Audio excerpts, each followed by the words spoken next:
ഒരു മനുഷ്യന്റെ ജനനം മുതൽ മരണം വരെ വളരുന്ന ഒരു സാധനമാണ് തലമുടി. പക്ഷെ ആണുങ്ങളുടെ കാര്യം എടുത്തു കഴിഞ്ഞാൽ പറയുകയാണെങ്കിൽ ഒരു 15 വയസ്സ് തൊട്ട് 20 വയസ്സ് വരെയുള്ള കാലയളവിൽ ഇവരുടെ മുടി എന്ന് പറഞ്ഞാൽ ഈ കക്കൂസ് കഴിയുന്ന ബ്രഷ് തിരിച്ചു പിടിച്ച പോലെയാണ്. അതായത് എപ്പോഴും ഇങ്ങനെ പൊക്കി പൊക്കി വെച്ച് നടക്കും. പിന്നെ ബൈക്കിൽ പോകുമ്പോൾ ഹെൽമെറ്റ് ഇടാനൊന്നും ഇഷ്ടമല്ല. കാരണം എന്താ വെച്ച് കഴിഞ്ഞാൽ മുടി ചളിങ്ങിയാലോ എന്ന് പേടിച്ചിട്ടാണ്. പിന്നെ ഒരു 20 വയസ്സ് തൊട്ട് 25 വയസ്സ് വരെയുള്ള കാലയളവിൽ ഇവർക്ക് ഹെയർ സ്റ്റൈലിൽ ചെറിയൊരു വ്യത്യാസമൊക്കെ സംഭവിക്കും. എന്താണെന്ന് വെച്ച് കഴിഞ്ഞാൽ ഈ പൊക്കി പൊക്കി വെച്ചിരുന്ന മുടി ചെറുതായിട്ടൊന്ന് താത്തി വെക്കാൻ തുടങ്ങും. പിന്നെ ഹെൽമെറ്റിനോട് ചെറിയൊരു ഇഷ്ടമൊക്കെ വന്ന് തുടങ്ങും. അപകടം ഉണ്ടായാലോ എന്നുള്ള പേടി കൊണ്ടല്ല, ഹെൽമെറ്റ് വെക്കാതെ എങ്ങാനും വണ്ടി ഓടിച്ചു കഴിഞ്ഞാൽ ഈ താത്തി വെച്ചിരുന്ന മുടി അങ്ങ് പൊങ്ങി നീണ്ടു കിടക്കുന്ന നെറ്റി കാണുമല്ലോ എന്നുള്ള പേടിക്കാണ് ഇവർ ഹെൽമെറ്റ്. പിന്നെ ഒരു 30 വയസ്സ് തൊട്ട് ഒരു 40 വയസ്സിൻ്റെ ഇടയിലുള്ള ഒരു കാലയളവിൽ ഇവർ കുറച്ച് പാടുപെടും. കാരണം എന്താ വെച്ച് കഴിഞ്ഞാൽ ഇവിടെ മാത്രം കുറച്ച് മുടി ഉണ്ടാവുള്ളൂ.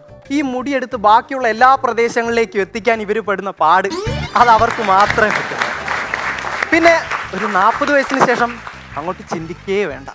കാരണം ഈ ഫുട്ബോൾ സ്റ്റേഡിയത്തിന് ചുറ്റും ആൾക്കാരിയ്ക്കുന്നത് പോലെ ഇവിടെ മാത്രം കുറച്ച് മുടിയും നടുക്ക് വെട്ടിത്തിളങ്ങുന്ന ഒരു മൈതാനവും നമുക്ക് കാണാൻ പറ്റും. അതായത് ഈ സ്റ്റീൽ പാത്രം വെയിലത്ത് വെച്ചാൽ കിട്ടില്ല ഇത്ര തിളക്കം. ഇനി ഇത് പൊതുവേ ഉള്ള കാര്യം.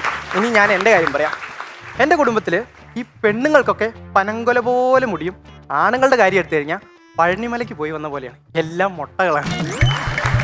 എൻ്റെ അപ്പൂപ്പൻ്റെ അപ്പൻ ഒരു കഷണ്ടിയാണ്, അതായത് ഒരു തരിശു ഭൂമിയാണ്. എൻ്റെ അപ്പൂപ്പൻ്റെ അപ്പന് 12 മക്കളുണ്ട്. അതിനകത്ത് 10 മക്കൾ ആൺമക്കളും അതിനകത്ത് 8 മക്കളും തരിശു ഭൂമിയാണ്. അതിലൊരു തരിശു ഭൂമിയാണ് എൻ്റെ അപ്പൂപ്പൻ. ആ അപ്പൂപ്പൻ്റെ ഒരേ ഒരു മോനാണ് എൻ്റെ അപ്പൻ, അതും ഒരു തരിശു ഭൂമിയാണ്. അപ്പം ആ അപ്പൻ്റെ മോനായ ഞാൻ ഒരു തരിശുഭൂമി ആവില്ലേ? ആ ഒരു പേടി കൊണ്ട് എൻ്റെ 18ാമത്തെ വയസ്സിൽ 4 മുടി പൊഴിയാൻ തുടങ്ങിയപ്പോൾ മുടി പോവരുത് എന്നുദ്ദേശിച്ച് ഞാൻ എൻ്റെ പരീക്ഷണങ്ങൾ ആരംഭിച്ചു. പിന്നെ എൻ്റെ അടുത്ത് ഒരാൾ പറഞ്ഞു, എടാ ചെമ്പരത്തിയുടെ ഇല താളിയാക്കി തേച്ച് കഴിഞ്ഞാൽ നിന്റെ മുടി പോവത്തില്ലടാന്ന്. അത് കേട്ട് അടുത്ത വീട്ടിൽ വളർന്ന് പന്തലിച്ച് നിൽക്കുന്ന ഒരു ചെമ്പരത്തി ചെടിയിൽ നിന്ന് ദിവസം ഇല പറിക്കുന്നു, ഞാൻ താളി തേക്കുന്നു, ഇല പറിക്കുന്നു, താളി തേക്കുന്നു. എന്നിട്ട് കുറച്ച് ദിവസം കഴിയുമ്പോൾ അടുത്ത വീട്ടിലെ ചേച്ചി എൻ്റെ അടുത്ത് എന്ന് പറയാ, എടാ നിന്റെ അപ്പൻ്റെ തല പോലെ ആക്കി കളഞ്ഞോടാ എൻ്റെ ചെമ്പരത്തി ചെടി, അതിനകത്ത് ഇപ്പോൾ ഒരു നാമ്പ് പോലും ഇല്ലെന്ന്. അങ്ങനെ അത് ഞാൻ നിർത്തി. ഒരാൾ എൻ്റെ അടുത്ത് പറഞ്ഞു, എടാ കോഴിമുട്ട തലയിൽ തേച്ചാൽ നല്ലതാണ്, നന്നായിട്ട് മുടി വളരുന്നു. അത് കേട്ടത് ഞാൻ വീട്ടിൽ കോഴി മുട്ടയിടുന്നു, എടുത്ത് തലയിൽ തേക്കുന്നു, കോഴി മുട്ടയിടുന്നു, തലയിൽ തേക്കുന്നു. ഒരു ദിവസം കോഴി മുട്ടയിടാൻ ഇത്തിരി വൈകിയപ്പോൾ ഞാൻ അതിനെ ഞെക്കി പിടിച്ച് വരെ മുട്ടയിടിപ്പിച്ച് തലയിൽ തേച്ചു. ഈ ബർത്ത്ഡേ ഒക്കെ ആകുമ്പോൾ ഫ്രണ്ട്സ് എല്ലാവരും കൂടി വന്ന് നമുക്ക് കേക്കൊക്കെ മുറിക്കുന്നത് വളരെയധികം സന്തോഷമല്ലേ.